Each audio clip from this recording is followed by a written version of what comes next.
Breakdown, everybody. This is Aaron Barton, broadcasting from an undisclosed location deep behind enemy lines, asking the questions that get you kicked out of Bible study and sent to therapy. Thank you so very much for the opportunity to be in your office, vehicle, residence, warehouse, farmhouse, henhouse, outhouse, or doghouse, wherever it is you may be listening to the Breakdown today. It is much appreciated. If you'd like to keep up with the show and everything we offer here, head on over to breakdbradio.com. That gives you all of the links to the socials. And we're expanding to those Parler, Media, Gab. Also, you can subscribe to the podcast on the multiple players that we have there available for you. Keep up with the posts, etc., and the show as well. You can look for me on all those social media platforms. I'm desperate for attention. It helps my self-esteem. And I pretty much accept every friend request, especially looking for Nigerian princes who want to share their wealth with me. That's right. Always looking for that. Folks, it's been a great week so far. We're heading into, it feels like since we came off last week, we had a 3-day week last week, and then right into Thanksgiving and the day after Thanksgiving, I had both of the days off, and then, heading back into this week, it feels like there should be another time off. I think I deserve more time off. That's so not right to say that I deserve it, but I feel like I deserve it. So that means in this postmodern culture, it's my truth. I shouldn't have to go to work whenever they want me to go to work. I just go to work whenever I want to go to work. Alas, that's not how real culture works, is it? Well, folks, thank you so very much. I mean, of course, we're looking at the next couple of weeks. This whole time period between Halloween and Thanksgiving and Christmas and New Year's, that whole span of the holidays, that's why I don't mind if somebody says Happy Holidays. It doesn't mean that Christianity is going to fall or that all the pillars of our faith are going to be destroyed simply because somebody says Happy Holidays. You have Halloween, Thanksgiving, Christmas, New Year's. I just say Happy Holidays. I don't care. Now, the last I checked, Jesus never said either of those things at all, so it's not really a big deal. I'm just going to chalk that up to adiaphora, which I wonder if somebody can chalk this up to adiaphora. The fact that here in the great Commonwealth of Kentucky, there are several restaurants and businesses who are defying the governor's orders to shut down. So they're being told, all businesses, it was before Thanksgiving, I think something like the 20th, 21st, something around that time. But they were told that they had to shut down. Everybody had to shut down their dining rooms. So nobody can do indoor eating right now in any restaurant that I'm aware of here in the state of Kentucky, except for those who are continuing to remain open in opposition. They say a moral opposition to what Governor Andy Beshear is saying to do. There's a handful of them around the Commonwealth, but all of the restaurants here are closed. As of November 23rd as well, the governor was saying that all Christian schools, private schools, and public schools would have to go remotely, and that they would have to stop all in-person instruction. Now, there was a court of appeals that did say that Andy Beshear cannot do that. They cannot tell them as Christian schools or private schools to cease operation or to cease educating children in person. So that was taken to the appeals court, and it seems that it was upheld. Bowling Green, as a matter of fact, is where it started, but they say from the piece that the default position should be to try as best as possible within reason to keep the children in school, to get them back to school, said Dr. Anthony Fauci. We know him, of course. Several Kentucky private schools align with that sentiment from Dr. Fauci, including Legacy Christian Academy of Bowling Green. They said that they actually disagree with Governor Beshear's mandate, but had no choice but to follow it. Of course, you don't want to lose accreditation. There's already groups that are trying to get President-elect Joe Biden to remove accreditation from Christian schools who don't have an anti-discrimination policy. The whole of Christianity, by the way, the whole teaching of Jesus is anti-discriminatory. If Christians call out sin, that's discriminating against those things that God hates, which is sin, not the person, of course, but the sin.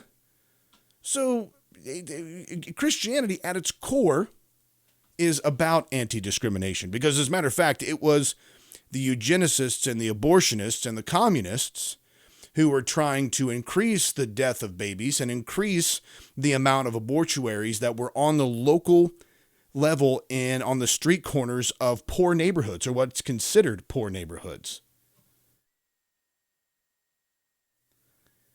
So it's Christianity that leads that charge. So I find it ironic. But a lawsuit by Attorney General Daniel Cameron and Danville Christian says Bashir's mandate goes against the Constitution and freedom of religion. Quote, there is a Bill of Rights that gives us the First Amendment, which is freedom of religion, but that the Congress will respect no law establishing a religion or prohibiting the free exercise thereof. All exactly right. We've adhered to mask mandates. We do social distancing. We do temperature checks, said administration at the school.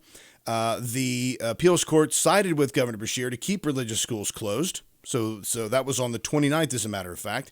But these private institutions are saying that there should be no mandate on them, and there really shouldn't be a mandate because the state has no right to tell the church or the operation of the education of the church how to operate.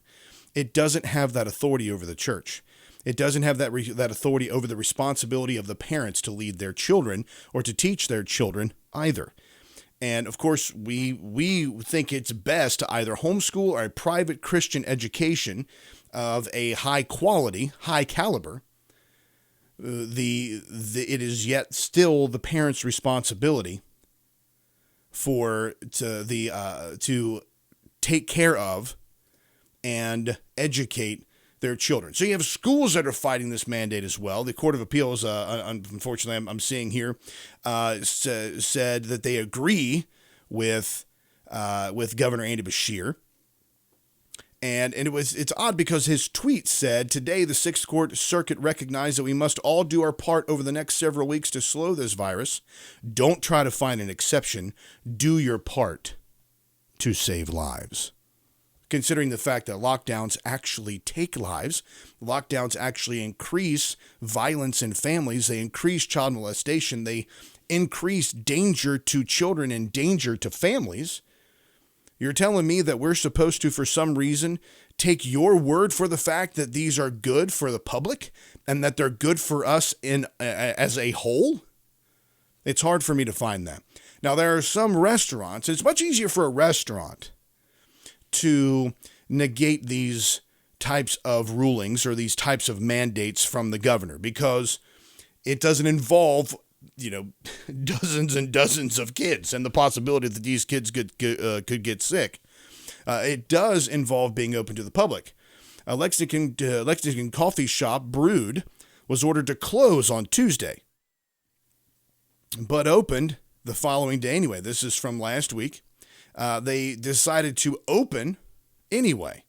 They served dozens of customers, and the owner, Andy Cooperrider, said on Tuesday that he would not stop indoor service. He said he is an official in the Kentucky Libertarian Party and posted on his Facebook page that he refused to comply with new restrictions ordered by Governor Andy Beshear last week. Beshear issued a sweeping new restrictions last week saying inaction is deadly. His new restrictions shut down in-person learning, prohibited indoor service at restaurants and bars, and limited the capacity of gyms, weddings, and offices. Pretending this virus isn't real is not an option, said Beshear. It's time to do what it takes to finish this fight. Beshear stated that most restaurants and bars have complied with the order, which went into effect on November 20th. For the businesses that defy the orders, Beshear said they could lose their alcohol licenses and be fined up to $100 by the health department. Now, what happens if your restaurant doesn't serve alcohol? What if you're just a coffee shop and a bakery?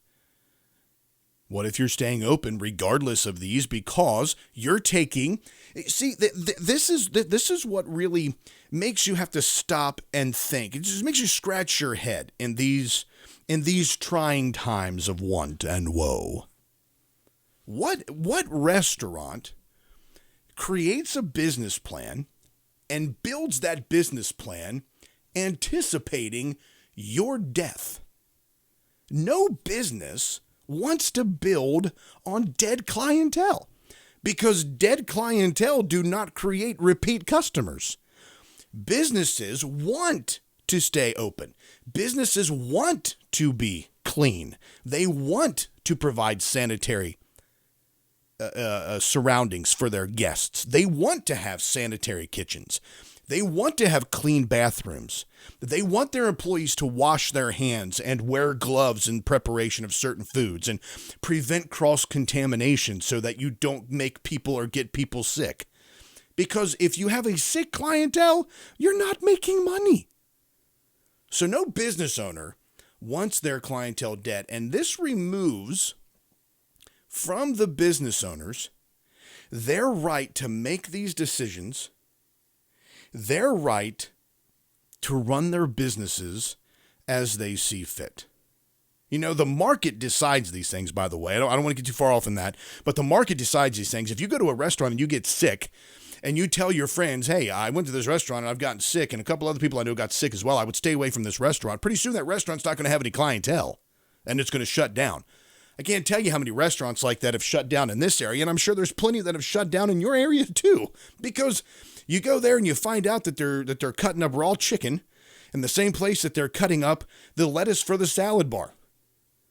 Now, of course, my wife has a very strict policy.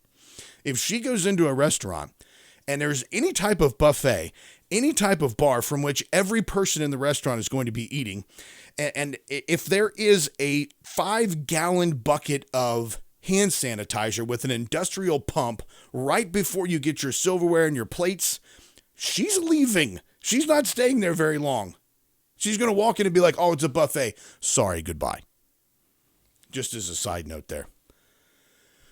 But these restaurants are trying to stay open because this is their livelihood. This is how they pay the bills. This is how they take care of their family. This is how they feed and provide for their homes and provide for their churches that they go to, or whatever other organizations to which they give their money, which they could, if they wanted to, give it to the breakdown, breakdradio.com. You can go there and simply donate some money to the breakdown. Yesterday was Giving Tuesday, and I'm not sure if you all are aware of this or not, but you can give to the breakdown. I'm fine with that. So just, if you want to, just simply go to breakdradio.com/support, and you can donate there if you want to. But that's only if you're able to keep your business open and if you're able to continue to make money and support your other causes as well. Do it prayerfully. Don't just go willy-nilly and give money. We want to make sure that you prayerfully consider where you're going to give your discretionary money, and we would be blessed if you did it here at the Breakdown. Just like these restaurants, though. These restaurants are attempting to stay open so that they can take care of themselves and take care of their families, and the government is preventing them from doing so. Do they have an obligation to do what the state requires to maintain staying open, or can they operate on their own reason and common sense, using, hopefully, biblically intelligent principles for them to operate? Not only that, because it doesn't stop there. It doesn't stop with shutting down the schools. It doesn't stop with shutting down businesses.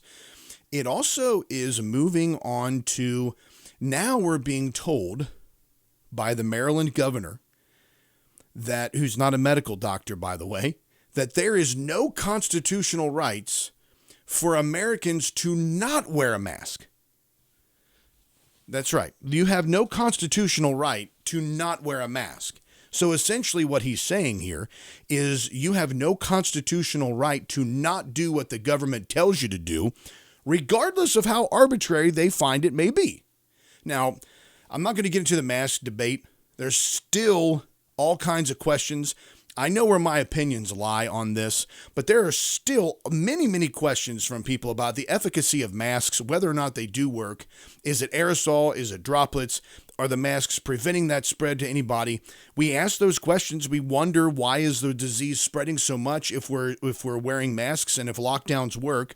Why is there these burgeoning numbers of it? I've talked to people also who work in hospitals in the local area, and they're like, we prepared all of these beds in the hospital, and not even a fraction of these are filled. So we scratch our heads and we wonder what's going on here. Why is it that they're pushing these particular mandates so much? But now the governor of Maryland is saying that you don't even have the right to not wear a mask. You have to acquiesce to the governor's demands regardless. Not only is the governor practicing this from the Roundtable report, Not only is the governor practicing medicine without a license and prescribing ineffective cloth masks, he's also guilty of legal malpractice. He is a Republican governor, and he's managed in a single statement to show his utter contempt for both the Constitution's Bill of Rights and the Declaration of Independence. There are several fundamental lies that politicians of both parties tell you about the Constitution and your God-given human rights, according to Roundtable Report. Everything is prohibited unless expressly permitted. Rights come from government as privileges not endowed by your creator, and bureaucrats' regulatory pronouncements are law, and that the government can prohibit or mandate anything if the intention is to keep us safe. That's the fail-safe. That's the fail-safe. When governments start moving to, we should all be looking out for each other, we should all be loving each other, we should all be showing concern for one another, when they fall back on that, governments, which are largely atheistic, obviously, because they're made up of people who are not directly obeying the commands of God when creating laws. So these governors and governments create these arbitrary laws, and by doing so, they say that their intention is to keep us safe. That's Christian language. If we're worried about our brothers and sisters, if we're trying to make laws that assist us in showing love for our neighbors, that is Christian language. And then it makes you think, well, maybe I should be doing this. Now, we can have arguments about speed limits and the number of speed limits and how fast things go, etc. But the question really falls to what is the intention of the government. It's so difficult for us to ascertain or determine what the intention of the government is, because what we do is we take and we go far off into left field when it comes to governments, and we try to assign intentions and motives to people within the government that may not even be there. So we run the danger very closely of committing slander, and sometimes just barge right through that barrier, slandering governments and slandering people within the government, trying to assign them intentions. But when they say their intentions are to keep us safe, how does the Christian respond to that? What is our role in following those laws that we in good reason say there's no reason to do this, but by them asking me to do something, I'm not sinning by doing it? I'm not sinning if I wear a mask. They're not making me sin. Now, I'm not advocating for masks. I'm just simply saying that we can be very caustic when it comes to people who have landed on one side or the other of these conversations. And we have to be very careful to remember that the persons on either side of these debates are made in the image of God. There are brothers and sisters in Christ, and there are some folks who are not Christians who are being alienated because we refuse to acquiesce to certain requests that they make. Now, of course, that's going to make a lot of people mad, because when hearing that, automatically you hear, Barker says wear masks. Now, I'm not saying wear masks. I'm not advocating to wear a mask.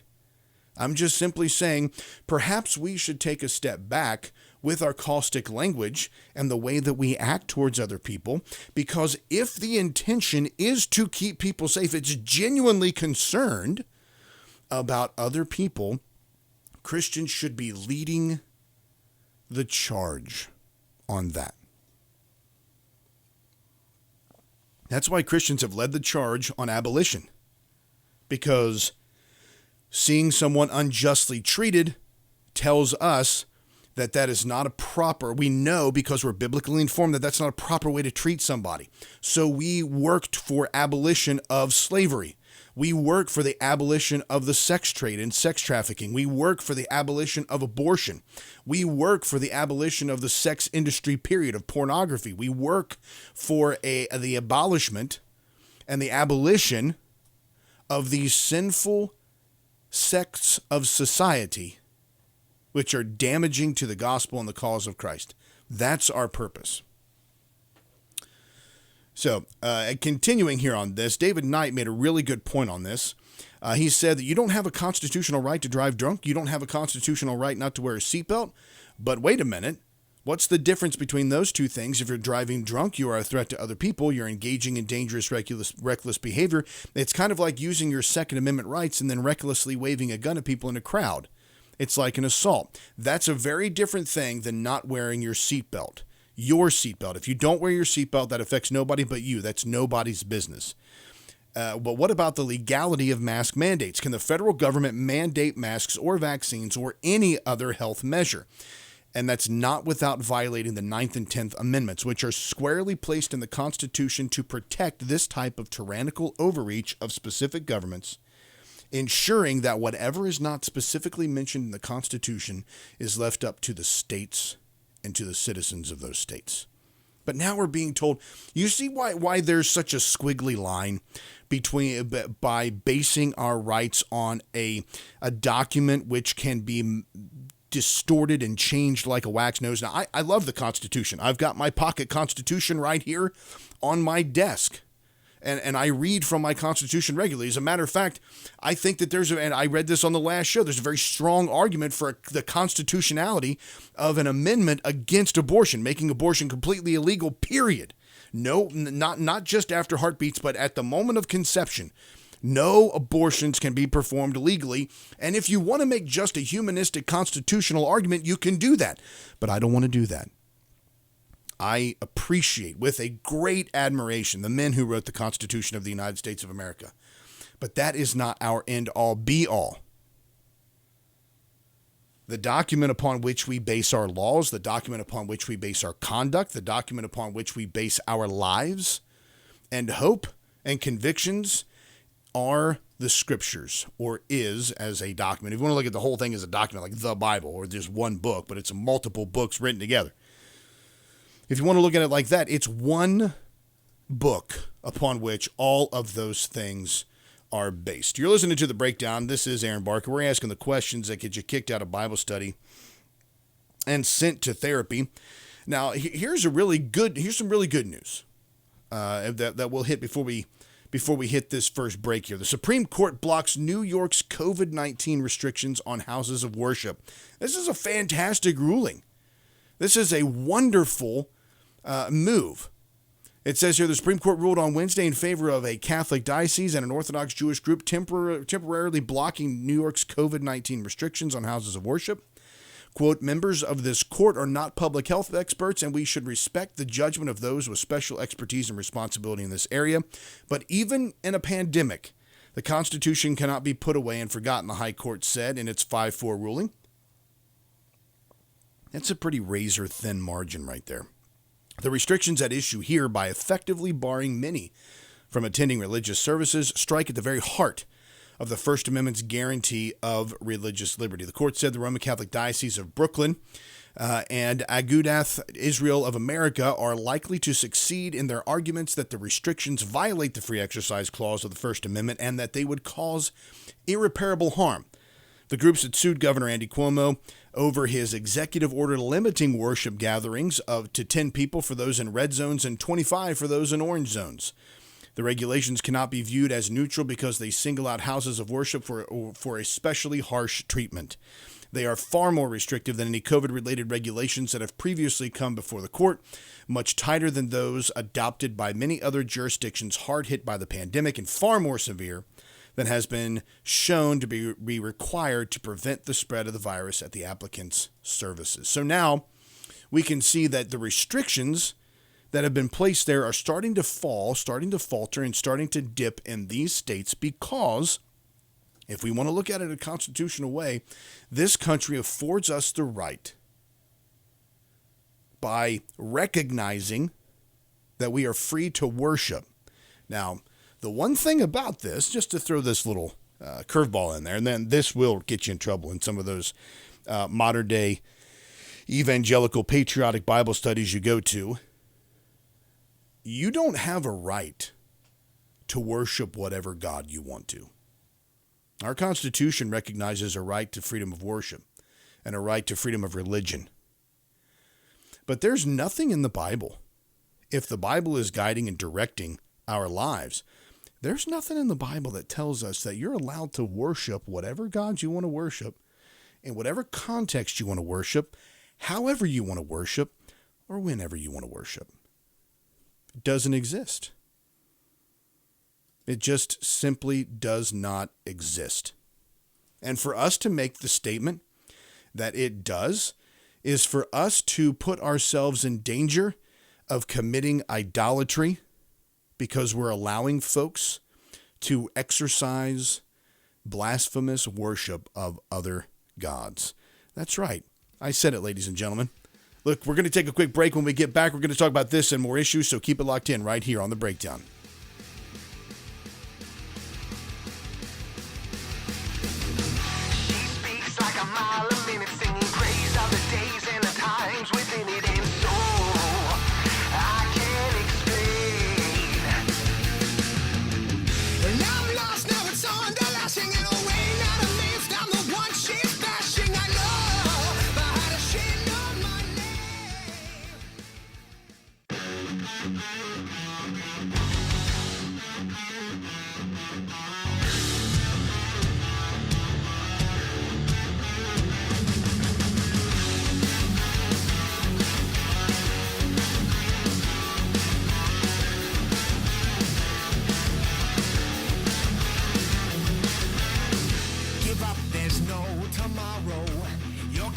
Welcome back to The Breakdown, everybody. This is Aaron Barker. Thanks for staying with me while we ask the questions that get you kicked out of Bible study and sent to therapy. You know, this time in which we're in brings a lot of questions to the forefront, a lot of things that we have to start thinking about, because as we are moving through and navigating these different issues we're facing, we have to start asking ourselves the important questions. How do we thrive in this type of environment? Now, obviously, one of the very first things we have to think about is that all of these circumstances that we see presenting themselves to us are most assuredly an opportunity for us to share the gospel with as many people as possible. So we're talking about purposely and intentionally sharing the gospel with people who are outside of the body of Christ. So we're going out actively engaging in some way. Now, sometimes it's on Zoom meetings, sometimes it could be on Facebook, which, by the way, or these other social media platforms, etc. They're not just for arguing your point or trying to make other people look stupid. They're very helpful in some regards for assisting people and leading them in the proper direction and directing them to Christ. So think about that the next time that you're out there on social media and you're wanting to cause an issue or a problem. There is an opportunity for you there to share the gospel. So our first and primary goal is in what way can we share the hope of Jesus Christ to people who are going through suffering and pain and anguish? Those are big questions we have to ask ourselves. And talk about more of that on that in just a minute. But one of the things I've also thought about is that eschatology drives a lot of our thinking and a lot of our actions. Eschatology has driven a lot of decisions when it comes to foreign policy, who you support, what foreign countries you support, what military campaigns you support as well. Your belief on the end times drives you to do certain things, because if you have this escapist idea, then you're just going to live for today. You're not going to worry about the future. You're not going to worry about taking care of your family down the road. You're not going to worry about retirement funds. You're not going to worry about storable foods. You're not going to worry about anything like that, because you've got this mentality that we're going to be gone here shortly. And there are so many people, so many preachers that are pushing that particular idea, that all of the signs of the times are pointing to a near return of Christ. Now, could Christ come back any second? I would be totally happy if he came back. I would even be fine with it if he came back in the middle of one of my broadcasts. It wouldn't bother me at all, because if he decides when he comes back. But our eschatology, our belief on the end times, drives how we think about the future. It drives what we do in our lives as Christians. It drives how we train ourselves and how we think about things all around us. Now, there are other people who have this idea when it comes to eschatology, that they are engaged in everything that has to do with culture. They're engaged in so many politics that you wouldn't be able to determine whether or not they're a Christian show or they're a political show. There are so many people that are firmly implanted in those areas. I think what we need to do is we need to be, as Proverbs tells us, wise like the ant. We prepare for the winter. We're preparing. Now, that doesn't necessarily mean preparations as far as storable foods and water and ammunition and guns, etc. It doesn't mean all of that necessarily, but it does mean that we're planning on living if the Lord allows, and we need to make proper preparations as we're doing that. That is something I think that Christians need to start thinking about right now, specifically as it comes to just our temporal living in the next 6 months. How are you going to ensure your family has food to be taken care of? I ask this because there are two very important ways that Christians should prepare when it comes to just your daily items, your food, toiletries, clothing, etc. Now, we don't get worried before we go into this. I don't want to cause panic or worry, but I do want you to start thinking, how can I be wise? What are the things in this that we can find wisdom in? How can we find instruction? How is the Lord using these situations to make me think and to make me dive into his word to find out how to live in these times? So if you're getting worried, I don't want you to do that. Jesus says, do not be anxious for tomorrow. Don't worry about your food, your clothing. This is all paraphrased. Because you look at the lilies of the field, they're clothed in beauty. You look at the birds of the air, they don't worry about where their food's coming from, because your Father in heaven knows their needs and he takes care of them. That's where we have to find ourselves. We have to strike that balance between complete and utter trust on the Lord, yet living in a thought of, how do I continue to be wise? How do I prepare? How do I take care of my family? And how do I find a way to help others? Okay, so don't freak out. Don't get worried. That's not my goal.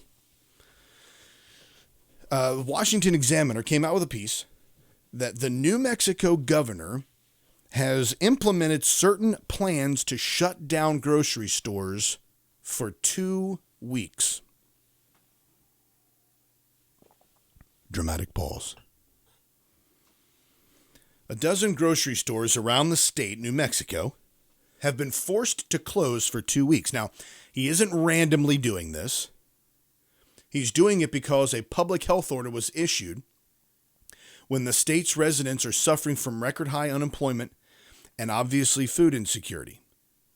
The order requires businesses with 4 or more rapid responses of COVID-19 cases reported in a 14-day window to close for 2 weeks.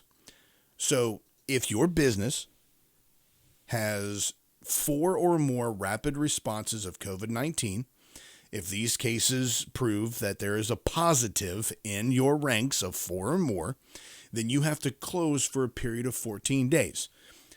This goes back to the argument of government. Government should not have this responsibility, but even if the government is playing prudent, we're not going to worry about the government case right now. We're going to worry about the fact that this is happening. 25 essential businesses, what they call essential businesses, were shut down last week. Those included grocery stores, any major retailers as well. There were 2 Walmarts in Albuquerque, 1 in Santa Fe, an Albertsons in Roswell, a Smith's Food and Drug Center in Albuquerque, and New Mexico Food Distribution Center in Albuquerque as well. So here we have business 25 in the middle of one of the biggest shopping weeks of the year, which I saw yesterday, just as reading through a newsletter, that the sales, that Black Friday sales, I think were up 86%. But the majority of those sales were all done online. So obviously all of this, Black Friday did not go away, but you didn't have the rioting or stepping or trampling of innocent people while they're going to get a big TV. You didn't see any of those videos. I mean, what's Thanksgiving without somebody getting run over for a big screen TV? You didn't have any of those videos, but you did have people that were still going online shopping, and it was a big weekend. It was a big shopping weekend. You had Black Friday, Small Business Saturday, Cyber Monday, and then Giving Tuesday. So there was a lot of money being exchanged online for a lot of different people in a lot of different ways. people were still spending money. This is one of the biggest shopping times of the year, around one of the biggest holidays in the country. Washington Examiner continues that the state's Environment Department has published a complete list of businesses that have been closed due to employees testing positive for COVID-19, as well as a watch list and an FAQ about the watch list. Access to purchase food is now limited because of other orders issued by the governor requiring capacity limitations at all stores. So not only do you have 25 of the biggest retailers, we're talking Walmart, Smith's Food, we're talking Albertsons and food distribution centers being shut down. 25 of those around the state of New Mexico are being shut down. And also the numbers in the stores are being limited because you can't have more than so many people in there. You're reaching capacity limitations, which creates what? New Mexicans are now standing and outside lining up for 2 hours to buy food. Now, what comes next? Once you get in that store, you're going to start buying all the toilet paper you can, because toilet paper is what stops the spread of COVID-19 in your home. You're going to start buying all the toilet tissue that you need. You're going to start buying all of the canned goods, Chef Boyardee, beef, whatever it is you can find. You're going to start buying all that up. But then they're going to say, like, hey, you can't come in here and do that. We're going to put a limitation on there. So there's now going to be rations. That would probably be the next step on this. Now, why am I saying all this? If my purpose is not to freak you out, which it isn't, my purpose is to bring to mind prudence. Because there are 2 ways that we need to start preparing. When these restaurants or these businesses are shutting down, we need to start looking for ways to prepare for ourselves first so that we can take care of our family. Men, you have to take care of your family. You have to make sure that your family has food. You have to make sure that your family has the proper toiletries, the proper necessities to live. You have to make sure that they have those things, right? That's your number one priority. Your second priority should be, how do we prepare? How do we build up so that we can be a blessing to and also help other people in these times of want and woe? It is. I'm not saying that this is the apocalypse. I'm just saying that we could come on some hard times. We had the Great Depression here in the United States of America. That wasn't the apocalypse. The Antichrist didn't come back and set up his kingdom, regardless of what some religious sects say. Like, I know it wasn't around the time of the Depression, but in 1914, the Jehovah's Witnesses saying that Jesus secretly returned to the earth. That was not, that didn't happen. So I'm not predicting dates. I'm not saying that Jesus is going to come back, and I'm not saying that this is apocalyptic, but I am saying, and I'm not even going to act like Jim Baker, so don't think I am. I'm just simply saying that we need to start thinking about and being wise and preparing for those needs for others. I would suggest, now this is a shameless plug here, shilling a product. I'm sorry, but I'm going to have to do it. I'm actually an affiliate for My Patriot Supply, which has a fantastic storable foods that last up to 25 years. You can go right now to breakdradio.com/food. If you go there, you'll be able to click on a link that'll take you to all the different plans and deals for these special meals that you can get. They are huge, like 5-gallon tubs. They come in vacuum sealed packages, and it's everything you can imagine. You can get specifically breakfast, you can get lunch foods, you can get dinner foods, you can get a combination. You can buy an entire bucket that has 2,000 plus calories per day with a 25-year shelf life. And if you do that, if you go to breakdradio.com/food, you can also support the program if you purchase through the link that's on there.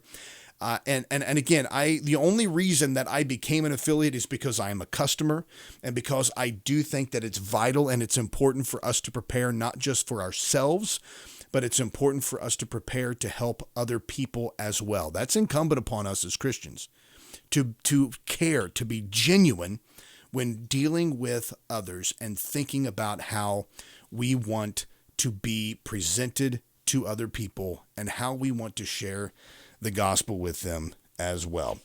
Interestingly, as we move on to this topic of suffering, which we have experienced so much of this year, suicide rates are up. I'm hearing from kids at different schools that, and it's heartbreaking to think about it, but we're talking, elementary school, elementary age kids having suicidal thoughts. They're having these thought processes. They're trying to process being at home, trying to process their parents being at home. They may be processing additional alcohol abuse. They may be processing child molestation. They may be processing abuse of parents. There are many things which they could be processing and trying to work through. And children's solutions to it is to think of a way out. It's tragic because a child doesn't understand that a permanent solution to a temporary problem is in any way a proper application of how to heal that issue. They need help. They need us. They need Christians who are willing to work with and help in this cause and in this situation. There's great suffering that's happening now, and it's impacting our children. And this is why stories like this they really ruffle my feathers.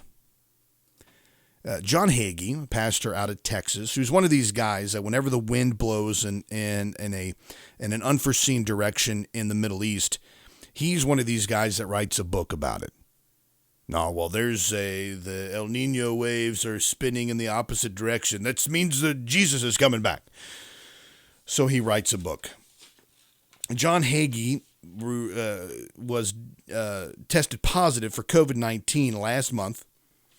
He spent 15 days in the hospital. He got it in October. Actually, so it wasn't last month. It was in October. So, wow, it's already December. Where's this year gone? Absolutely insane. He contracted the novel coronavirus in October. He had double pneumonia while he was in the hospital as well.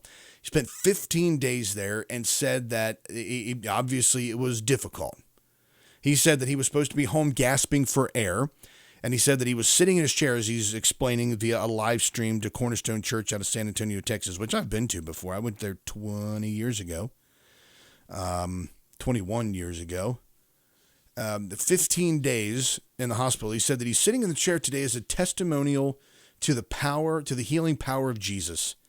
He said, we have a vaccine. The name is Jesus Christ, the Son of the living God. Then he prayed for them for God to sweep through the country and heal the righteous who dare to ask for it, heal our church members and restore them rapidly. Now, why does that get under your nose? Why does it get under your skin, Barker? Well, I'm glad you asked, because I'm going to explain to you why it does. These types of proclamations. Now, I don't want to take any glory away from Christ at all. I don't want to take anything away from him. The very fact that we are breathing, the very fact that those of us who have not contracted COVID, the very fact that those who did contract COVID and who made it through it, and even those who died, is still a testimony to God's sovereignty. Because not one thing can happen to you outside the permission of God. When John Hagee makes statements that Jesus is the vaccine, regardless of your opinions on vaccines, that's an irresponsible statement. We don't want to discourage people from going to the hospital. We don't want to discourage people from doing their getting a proper education, doing a proper research, and making wise and reasonable decisions.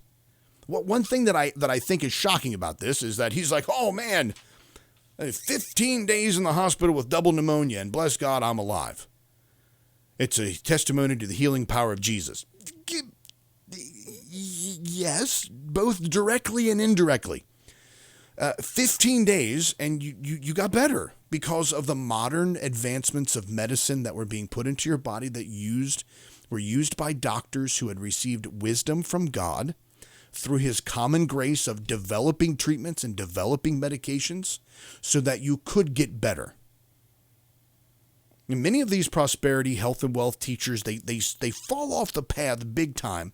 And one of the places that they do that is they automatically assume that these miracles are constantly happening to them, and they neglect the fact that God still worked through his providence to provide those intelligent doctors to take care of you. Now, again, I don't want to take anything away from Christ, but this paints biblical Christianity in an unfortunate light. Now, another thing that's hidden below the surface here that many people don't realize is that this is also us trying to eschew any type of suffering. And when we are only trying to get rid of and only trying to move away from suffering rather than dealing with it headlong, that takes away from the things that God is trying to teach us through those calamities and the suffering that we feel. See, it's improper for people to say, because right now this is a time where we need to think about how God is in this situation. How is Christ being glorified in the midst of this COVID pandemic? Well, the main thing, of course, is that God is always sovereign. He's always going to be there. We are not seeing one thing happen that doesn't happen out of his sovereign control. But if we try to get away from suffering, if we try to move away from it and not allow God to do his perfect work in us, we rob God of glory. We rob ourselves of the richness and depth that we can receive as God providentially brings us to a place of healing. So let's think about this. Couple things here. It's wrong for us to say that suffering is always caused by sin in a person, because that gets us off in this idea of karma. Well, if you're sick, if you've got COVID, some kind of sin has caused it. If there's cancer, it's something that's caused that. Although we can bring affliction upon ourselves, and although we can bring, it doesn't always mean that sin is the cause of it. However, a lack of discipline, not properly taking care of our bodies, abusing our bodies, abusing specific substances, etc. We can bring that suffering upon ourselves. So we have to consider, what is it? Did I do something that caused this suffering? Sometimes God is also correcting us. He's not punishing us. If you belong to Christ, you're never going to be punished for your sins. Punishment is only for those who are outside of Christ. Discipline, godly discipline, the way a father disciplines his child, is what God does to us, because he loves us and he wants to take care of us, so he provides discipline to us. God permits suffering so we learn to respond to problems in a biblical way. In it's Psalm, one of my absolute favorite scriptures, and I heard this in a song years ago, was, "It's good that you have afflicted me, that I might learn your holy statutes." He brings suffering and allows it for us and our well-being. And sometimes God permits suffering to speak through our life and testimony so that we can comfort others. But there are three principles to think about here as we look at suffering as a tool. Yes, a tool to draw us closer to Christ. The first one is, when you encounter any period of suffering, the first thing that should happen to you is your prayer life should increase. We should cry out to God for alleviation of pain. We should cry out to God for healing. We should even go to the elders of our church and have them anoint us with oil. I have no problem with that. It's not bad to pray for healing. It's good for us to do that, but it's always good to end those prayers with, "If it be your will." Our focus has to be on the most important question: how does this circumstance, these sufferings, how do they make me more like Christ? The second principle to remember is that this has to drive us to Scripture. All Scripture, as Timothy says, or as Paul says in the book of Timothy, is breathed out by God. It's profitable for teaching, for reproof, for correction, and for training in righteousness, that the man of God may be complete, thoroughly equipped for every good work. You can't be completed by something that's incomplete. So we have to drive ourselves to Scripture as well. The third most important thing is that suffering makes us long to be with Jesus in heaven. If we are too comfortable down here, we don't long for Christ. We don't long to be with Jesus in heaven. If we are so concerned with ourselves down here in the world, we start thinking only about those things and how we can impact the world and how we can just get through the suffering. But as we suffer through these things, we can think about how one day all pain, all suffering, all disease, will be gone, and we will be able to look at Christ directly in his face. Folks, that's all for the time we have today. Thank you so very much. I appreciate the fact that you're with me. And for those listening on the Crusade channel, this is not a goodbye. This is simply, I'll see you later. I'll see you over at breakdradio.com, where we can keep up with all the great stuff breakdown. We can still do Freaky Fridays. Don't forget about me. I will not forget about you. I thank you for your support, for your love, for your encouragement, for your contact, for your great acceptance of me as I came into this family that I feel like I'm always going to be a part of. So until next time, make Christ supremely valuable.